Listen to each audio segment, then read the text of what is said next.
And the main thing that I'm going to do is actually to show, as it were, a video of a presentation that I did in December of last year to the 5th International Congress on Love and Sex with Robots.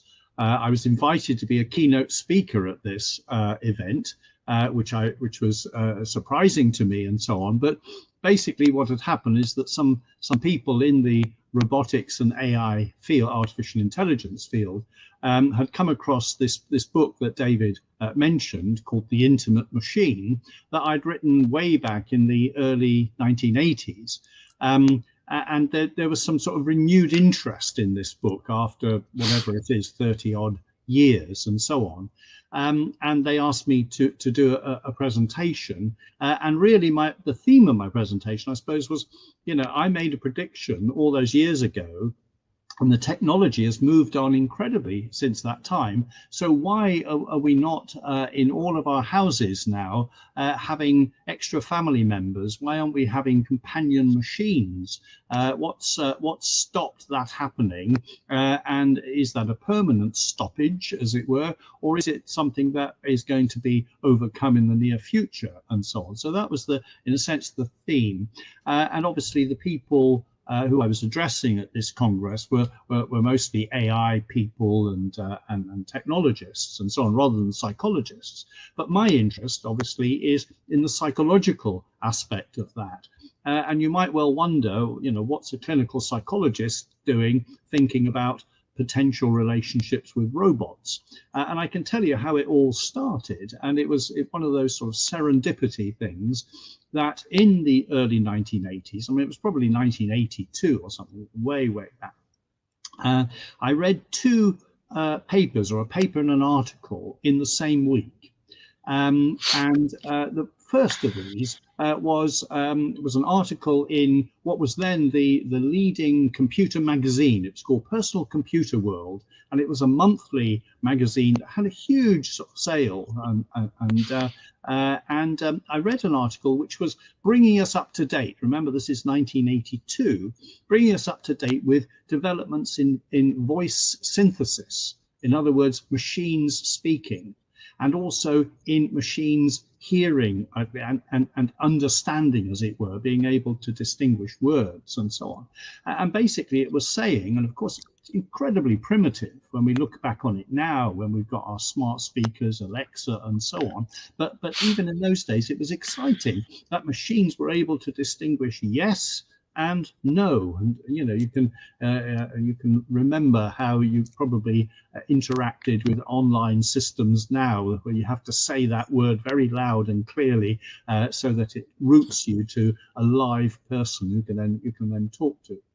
So I read this, and that was interesting. I'm interested in the fact that machines would be able to speak and be able to hear.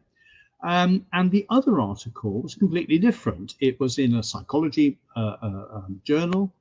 It was about reporting some research that had been done at the University of Hull, and it was financed, this research, by Pedigree Pet Foods. And the two researchers had been given this research money to investigate the potential benefits on old people living alone of having a budgerigar, right? And so the study was, they had 100 people who were over 80, I think they were, and they were living on their own, and they randomly gave 50 of the 100 a plant to look after. And the other 50 were the lucky ones, and they got a budgie with a cage and all the bits you need, and a lifetime supply of birdseed. There we go. So, and what they did is they measured the mental and physical health of all the 100 people, and then they came back in 6 months' time and found that there had been a significant change, a significant difference between the two groups. And you'll not be surprised that those who had had the budgie for company, as it were healthier, mentally healthier, and they were physically healthier. So the benefits of budgie owning were quite considerable. Now, that was impressive. I was interested in that, almost like something that could handle loneliness and so on. So that was interesting. But put those two papers together, the speech synthesis idea and the budgie idea, and you think, well, I thought it's not going to be long before technology will be able to produce something which is better than a budgie. And that was the sort of working title for a thought project that I had for a year or so, which turned into the book. So could technology produce something better than a budgie? Budgies don't speak. Budgies really don't have much going for them in a way. But what was very important was that the qualitative aspect of the research showed that these budgie owners actually read into the behavior of the budgie. They would say things like, he really likes it when I switch the light on, and he really understands me, and we have a little joke together, and on all of this, which is a little bit weird, but it is in fact an aspect of a general tendency, a psychological tendency. It's been well researched by anthropologists and by psychologists, which is called animism. And animism is about the attribution of feelings and consciousness to inanimate objects, or indeed to animals, I suppose, if you're thinking in that way. All right, so that people read into. There's a very famous study, a very early study by a psychologist, American psychologist called Haider, who did little cartoons. They're available on YouTube, I think. Now you can see them, and it's just shapes moving around, just doing this. And people are asked to say, what's happening? And they say, well, one's chasing the other. They're having a fight, and so on. So we read in, we have a sort of mental set, which means that we interpret things in a social way, even when they are not actually social entities. So put that idea of animism in the context of the speech synthesis and so on, and basically technological development, and the budgie evidence, as it were, and we know obviously companion animals, dogs, and all the rest of it, I mean, have a tremendous effect emotionally on people. When you think of the benefits of cat owning, dog owning, and so on, especially, of course, in the circumstances that we are in at the moment, then you can see that if you could produce almost an artificial pet, which doesn't need changing or toilet training or anything like that, and doesn't need regular bird seed or whatever, then you're onto something. And that's what I thought, and that's what my book, The Intimate Machine, was about. And then I did a follow-up book called The Robot Heritage, which was basically looking at ideas in science fiction about human-robot relationships. So that's the background. That's how a clinical psychologist happened to get into the field of artificial intelligence and so on. There's another direct link. I just say that even in those early days, there were attempts to try to replicate some of the interactive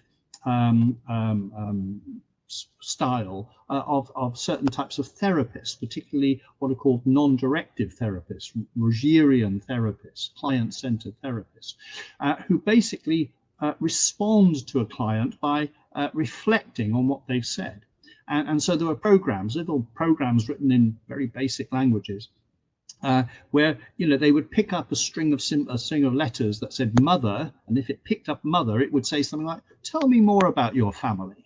And people were wowed by that. Oh, incredible, it knows about my family, or whatever it is, right? So people were disproportionately emotionally affected by very simple technology.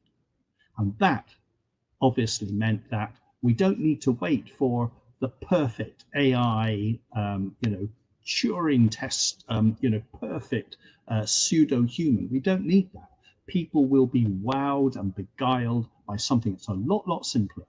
So therefore, why hasn't it happened? That was the theme of this talk that I gave in December, which we're now going to watch. We'll go straight to the video. Any questions that occur to you, to anyone as you're watching, just pop them in the chat box, and I'll keep an eye on them. And then when we finish up, we'll spend some time with Neil going through them and exploring the topic further. Okay, so.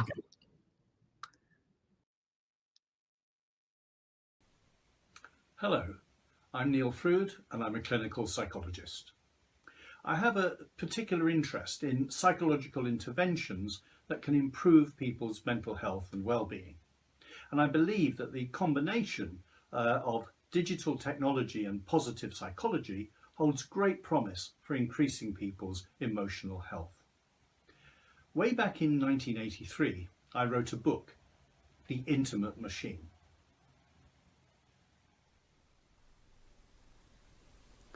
In the book, I suggested that imminent technological developments, together with animism, the natural psychological propensity to respond to certain non-living entities as if they were living and sentient, might soon lead to the development of artifacts that people would engage with socially.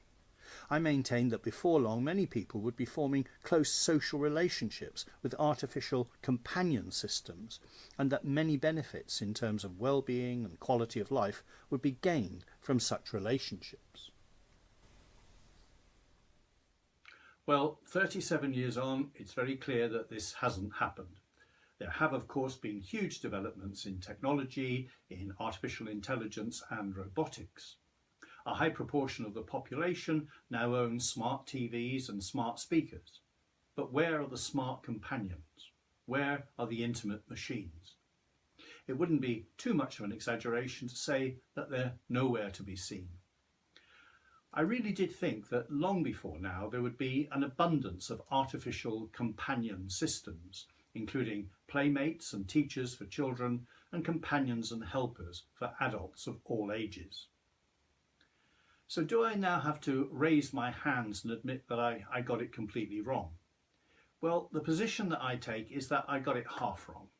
I have to concede that my prediction was wrong in terms of timing, but I still hold on to the major thesis that there is huge potential and indeed almost an inevitability that people will form close emotional attachments with artificial systems.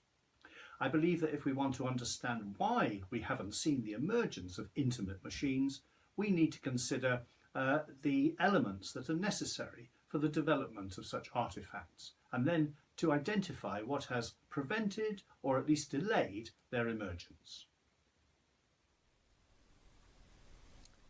I will argue that the emergence of intimate machines depends on three sets of factors and the links between these. One set of factors relates to the psychology of the user, and in particular the human tendency to attribute life and sentience to inanimate objects and systems that display certain characteristics. This is animism. Children treat their dolls and teddy bears as if they were people, and adults too respond to puppets, waxworks, CGI creations, etc. as if they were real characters. The second set of factors relates to technology. We might imagine that the development of intimate machines has been held up by a lack of relevant technological development, that the engineering and AI just isn't sufficient to allow the creation of viable companion machines. But I think this hypothesis is wrong, because it overestimates what is required to stimulate the animistic effect and to arouse feelings of charm, warmth, amusement and intimacy. We engage socially and with great involvement with young children, for example, despite the very limited language abilities that they have, and also with pet animals, despite their complete lack of language. We certainly don't need to come anywhere near a Turing test competence system in order to stimulate a social response. It actually takes very little for an artifact to delight us and amuse us and to prove highly engaging. If the right cues are there, animism will do the rest. It will, as it were, fill in the blanks. So it's not as though, in order to create a viable companion machine, we need to await some future quantum breakthrough in AI, for example. On the other hand, it is clear that advanced technical developments, notably in AI and robotics, will greatly increase the potential power of artificial social systems. For example, they will enable animism to be fueled as never before, taking it to a whole new level. Because these technologies can allow artificial systems not only to act as if they were alive, intelligent and feeling emotions, but also to interact flexibly with the user in such a way that the impressions of intelligence and emotionality will be dramatic and wholly convincing. But it's not as if there's any need to create a perfect simulation of human characteristics, because this isn't about creating a genuine delusion in the user. As users, we know perfectly well that teddy bears, cartoon characters and chatbots aren't alive or sentient, and that they're not real people. But we enjoy knowingly engaging in the pretense and responding to them as if they were human. So I'm suggesting that the animism factor is strong enough to support the emergence of artificial companions. And I'm also suggesting that it's not the technology that has been holding back such development. But animism and technology are only two legs of the proverbial stool, which of course needs three legs to stand up. And the third leg, I believe, the third set of factors, and the one that has let us down, can be broadly labelled as commercial development. I suggest that those who would have been in a position to develop companion machines have not appreciated the huge commercial potential of such systems and have not therefore considered it worthwhile to engage in the relevant research and development.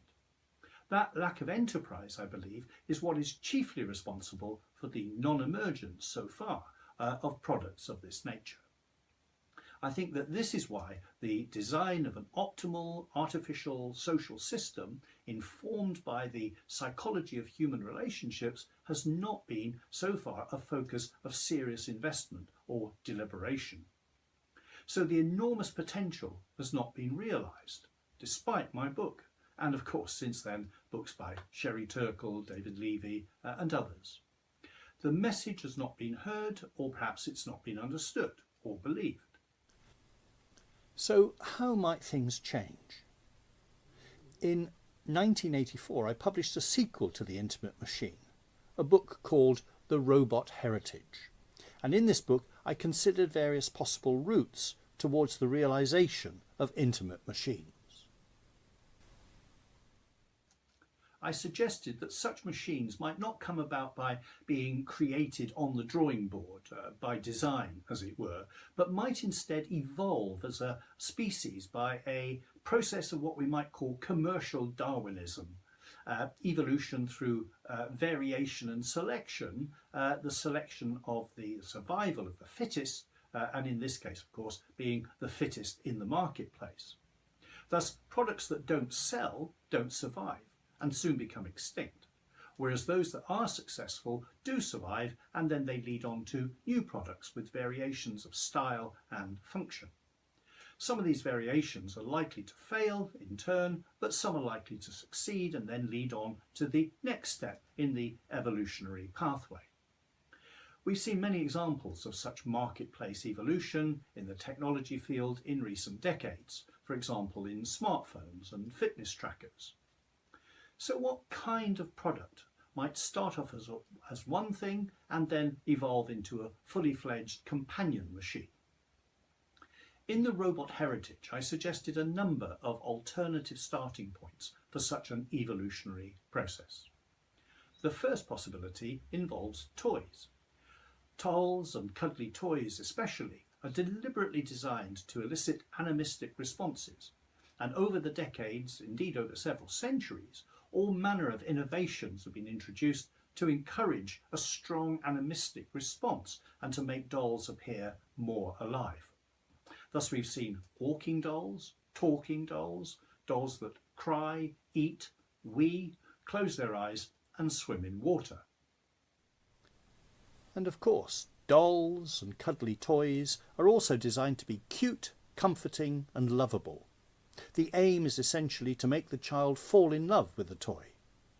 Thus talking dolls will often tell the child, "I love you," or "You're my best friend." Companion machines for adults would have to be more subtle, but they would reflect the same basic aims of promoting animism, amusement, engagement and attachment.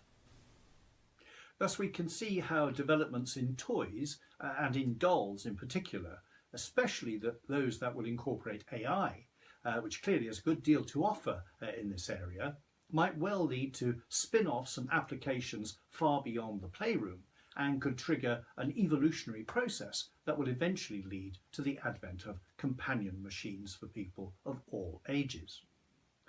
An alternative evolutionary starting point could be functional household equipment. For example, even before robotic household cleaners were introduced, at least one manufacturer gained a clear commercial advantage by promoting their vacuum cleaners as having an identity and a personality. If in the future Henry were to gain a voice, to tell jokes, and to remember the householder's interests and preferences, this might well give him a further strong marketplace advantage. Perhaps before long, no household would be complete without a vacuum cleaner that can also act as a teacher, therapist and friend. Rival manufacturers would perhaps compete to incorporate additional personalised and social features, which, if they prove popular, could lead to a rapid evolution towards a companion machine. Indeed, eventually, Henry's role might change considerably so that he or she would retire from the cleaning job and act principally as a friend and companion. Another possible starting point these days is smart speakers. With such excellent speech recognition and speech synthesis, it surely can't be long before Amazon and Google elevate the power and attractiveness of their systems by fully exploiting the potential to incorporate artificial personality and social engagement features. And it's clear that such factors could easily be adjusted and tailored to the individual user's preferences, so that my Alexa might be an entirely different type of woman to your Alexa. And the last, but certainly not the least, of the potential evolutionary starting points for companion machines are the sex robots. It's clear that enormous energy, effort and imagination have already gone into the design and development of sex robots.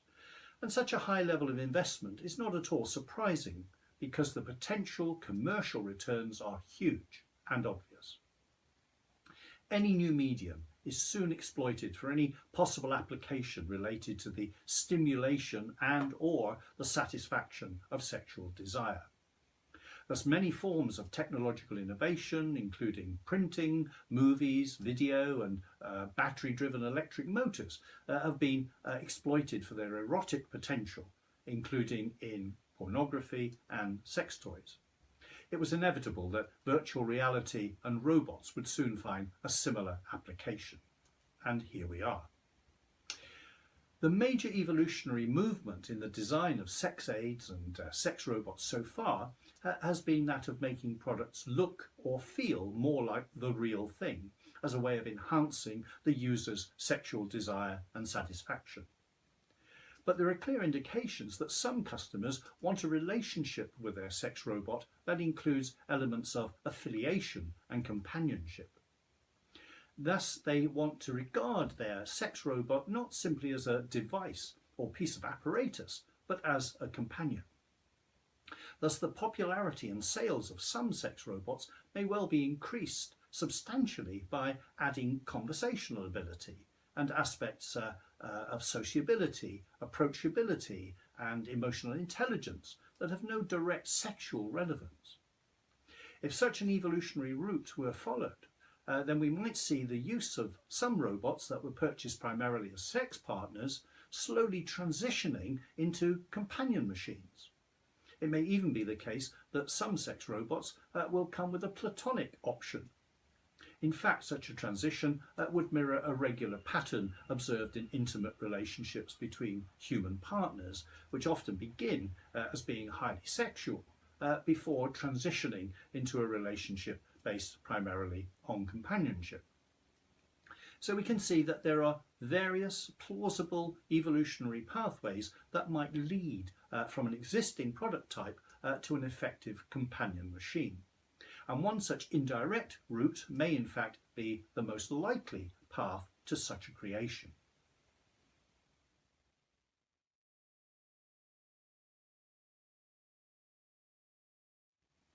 I agree with the view that much of the best science fiction is not principally about fictional technological inventions or about outer space, but is about human responses to technological and environmental variation, or, as one writer put it, how people react when the furniture changes. For example, a recurrent theme in such fiction focuses on the development of a relationship between a person and an artificial system. A frequent narrative portrayed in these stories and movies involves a gradual progression from a person's initial reticence and suspicion about a robot through to amusement, acceptance and attachment. Typically in these stories, the person's hesitancy slowly weakens as the robot deploys various charm strategies to win them over.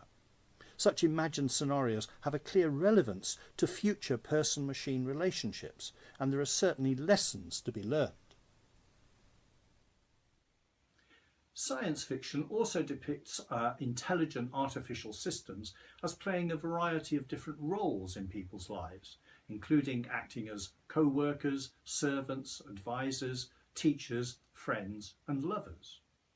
SF writers, along with philosophers, have also explored in depth many of the practical, social and ethical issues that are bound to arise when artificial companions join us in the social world.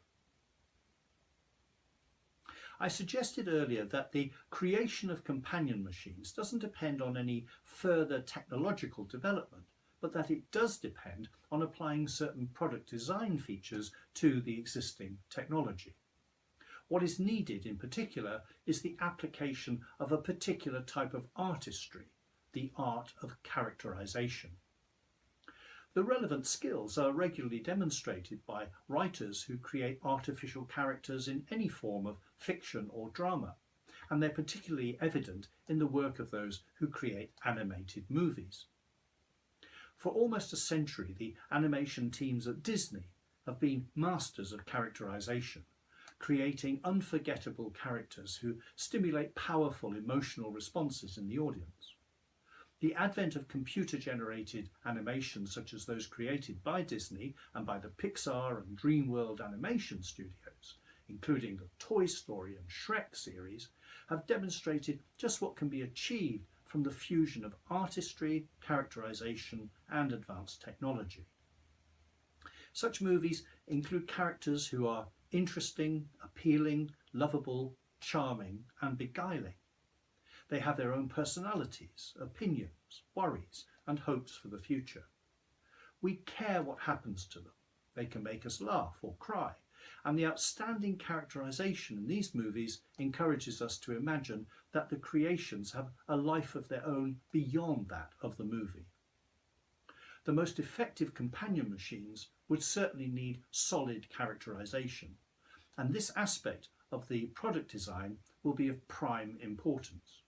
Indeed, it can be argued that for this type of technology application, artificial personality may be at least as important as artificial intelligence.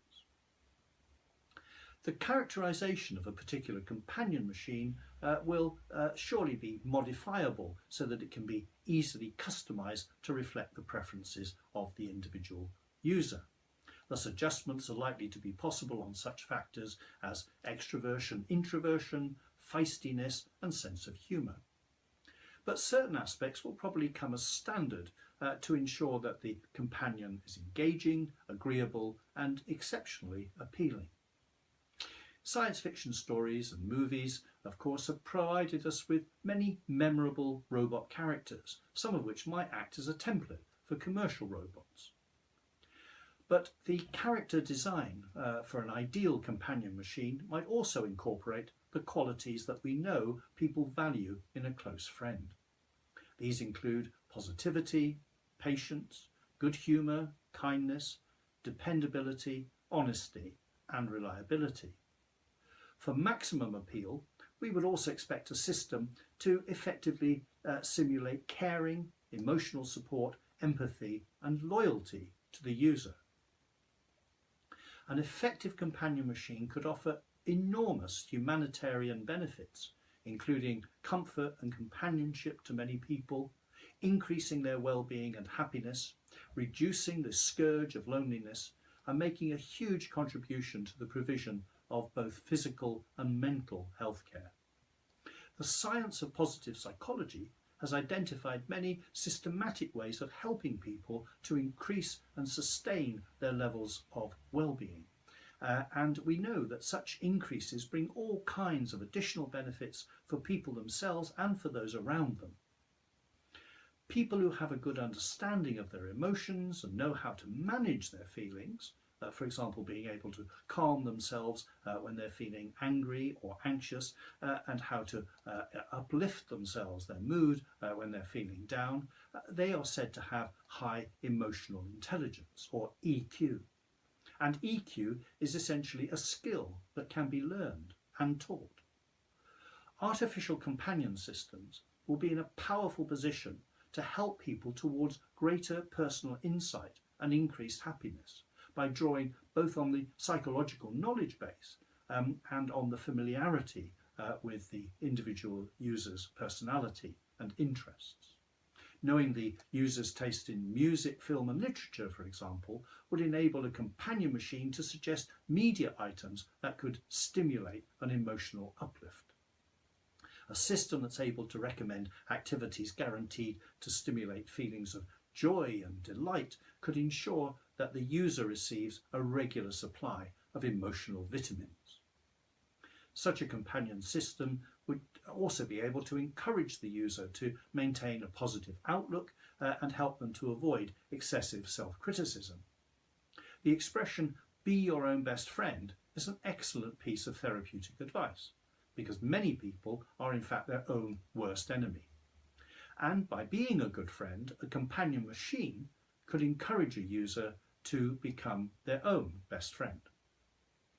In speaking about their companion system, we would hope to hear users say such things as, "She's always on my side.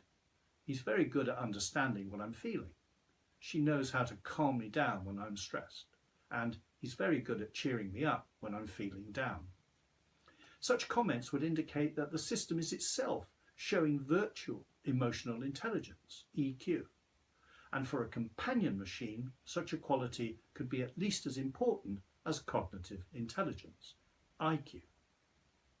The systems that we are now imagining, with their lively characterization and their effective well-being support strategies, would surely be immensely attractive to users and could make a very powerful contribution to human happiness and well-being. They could also be very effective in promoting physical health, for example, by gently encouraging the user to engage in exercise, advising them on diet, and reminding them to take their necessary medication on time.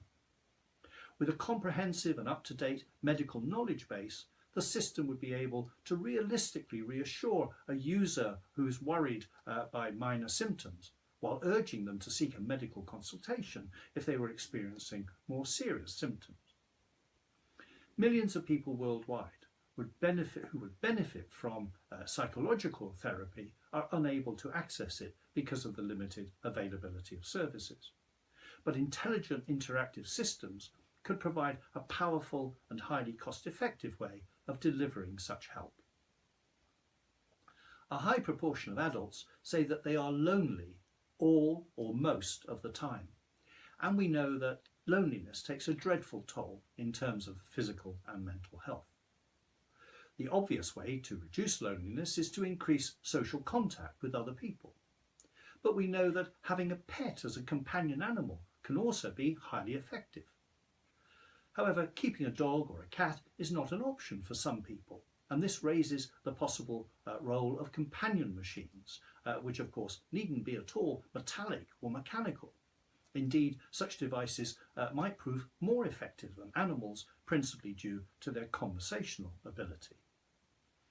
In the 1980s, I distinguished between what I called close encounters of the first kind, social interactions with other people, and then close encounters of the second kind with companion animals, and close encounters of the third kind, that is, social encounters with artificial systems. At that time, I couldn't see any reason why such interactions wouldn't offer substantial well-being benefits to lots of people, and I still can't. Loneliness is a particular source of distress for people with dementia. Feeling isolated and being deprived of social and physical contact with other people can lead to despair, withdrawal, and faster cognitive decline. In 2013, the Japanese government announced major financial support for projects involving the application of AI and robotics to the care of older people, especially those with dementia. And since that time, this area has in fact been a major focus for innovation and research, not only in Japan, but across the world. I'll briefly describe two projects that both address this issue, but do so in very different ways. The first of these projects is Caresses, a European Union and Japanese research collaboration that features a robot called Pepper.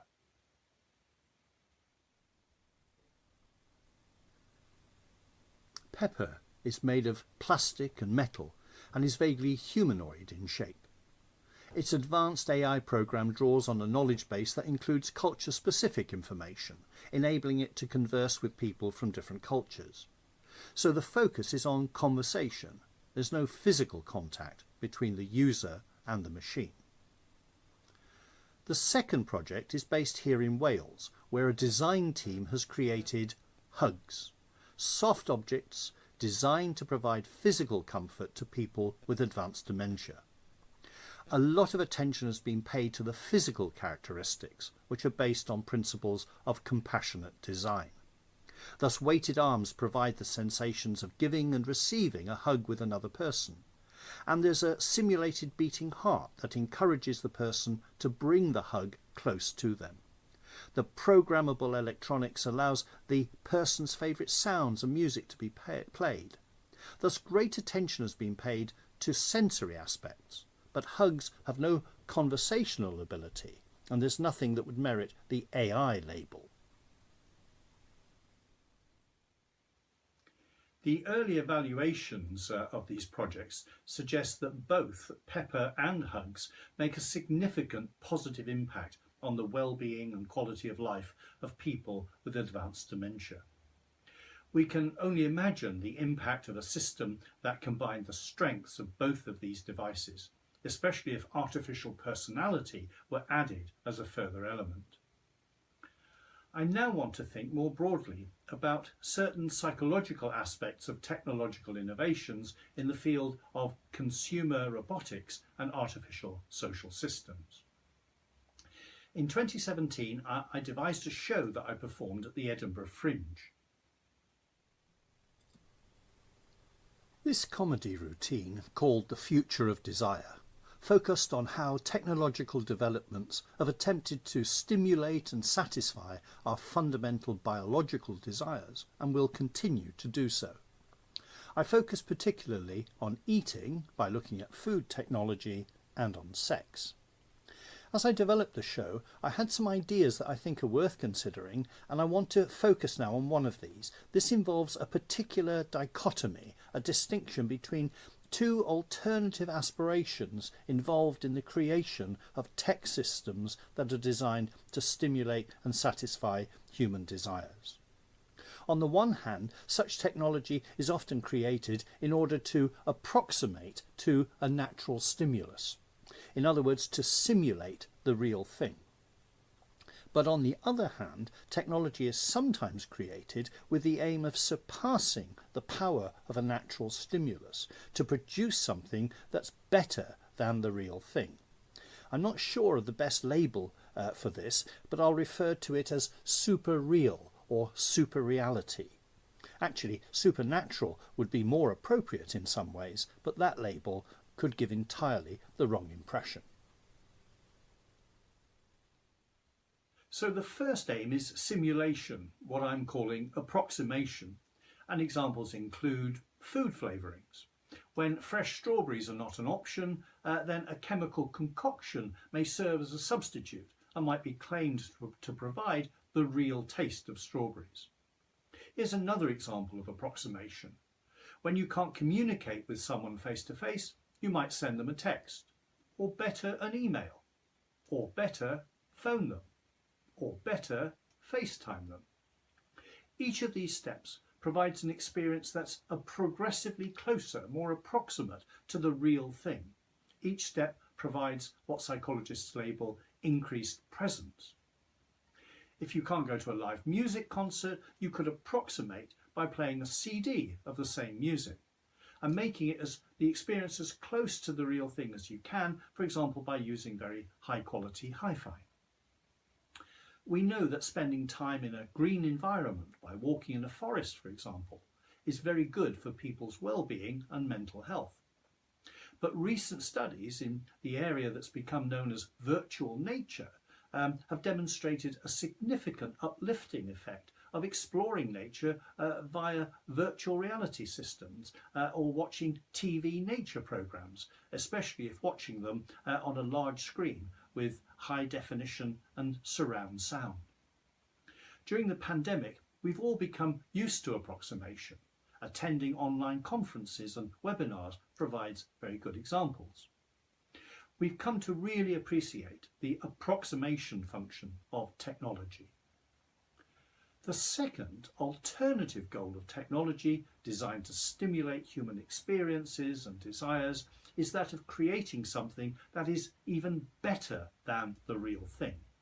Something that will deliver an experience superior to anything that is available, as it were, in nature.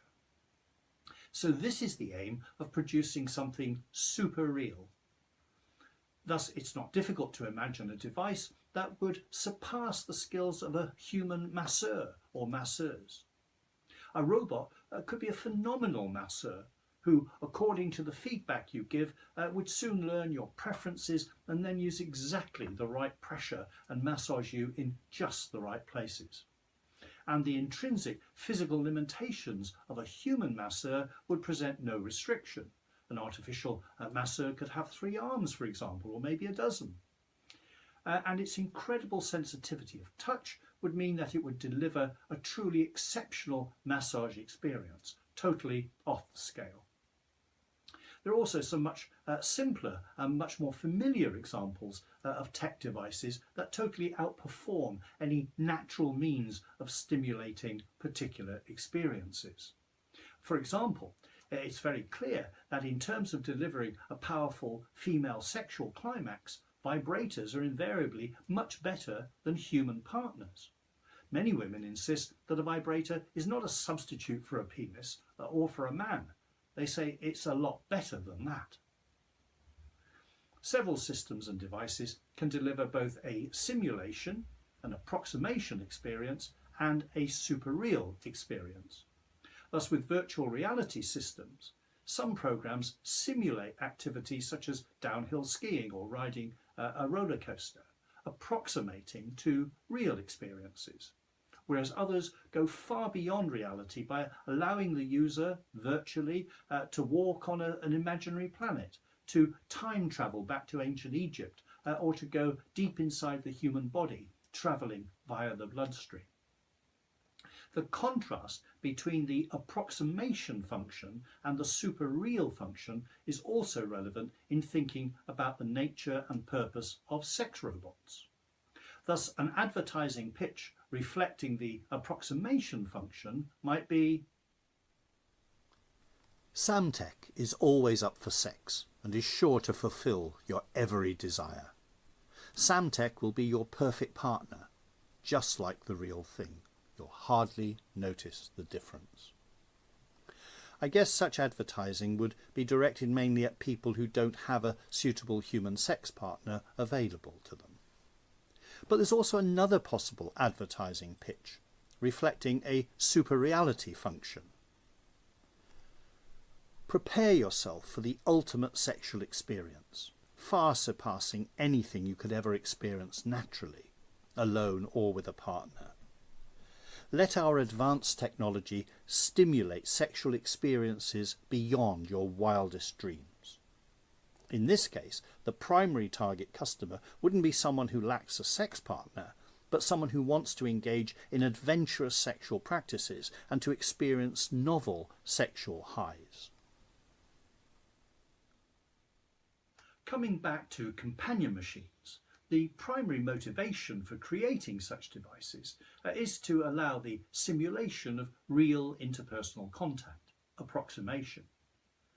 But as well as providing company for people who may be deprived of human contact, these systems could also be attractive to people who have many friends but would welcome additional social stimulation. A companion machine could offer them the kinds of benefits that they would get by gaining an additional friend who is highly intelligent, who has a wide knowledge base, a charming personality, and a caring disposition. Thus, in some cases, such an artificial companion might in fact be better than the real thing, a super real friend. It's also easy to imagine robotic systems for teaching children that simulate the skills and styles of human teachers and could be mass-produced. But we can also imagine super-real teachers, artificial systems that are more knowledgeable, more skilled, more patient and more effective than the typical human teacher.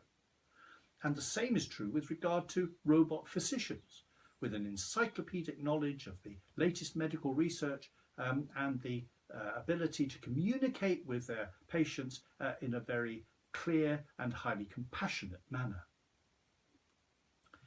So in conclusion, we are not yet living with intimate machines, but I still believe that such creations are perfectly feasible. Animism is a strong psychological tendency, and technology need not inhibit the development of such systems.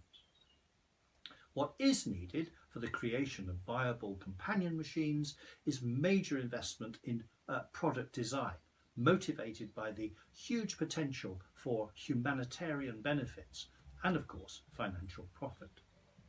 Various subspecies of artificial social systems and companion machines will have the potential to greatly enhance people's well-being, including those who are highly vulnerable. And they offer the promise of delivering enormous benefits with respect to people's physical and mental health, as well as to their happiness and quality of life. Whether we like it or not, we are moving headlong into a future in which simulation is increasingly replacing reality, and in which the artificial is taking over from the natural. In the future, our natural desires will be increasingly stimulated and satisfied by artificial products and virtual reality experiences. Many people already prefer food that's artificially textured and flavoured, and they certainly eat more of it. Many people spend hours each day exploring highly absorbing virtual worlds in computer gaming. Rather than spending time in the great outdoors, some people prefer to watch the great outdoors on their high-definition widescreen TV. And many women insist that their most satisfying sexual experiences come from a simple handheld device that runs on batteries. And even a perfect simulation of something is not necessarily a developmental endpoint. In many cases, we can create something beyond this, something that is super real, super desirable, and better than the real thing. And that might apply not only to virtual worlds, but also to virtual people. Thank you for listening.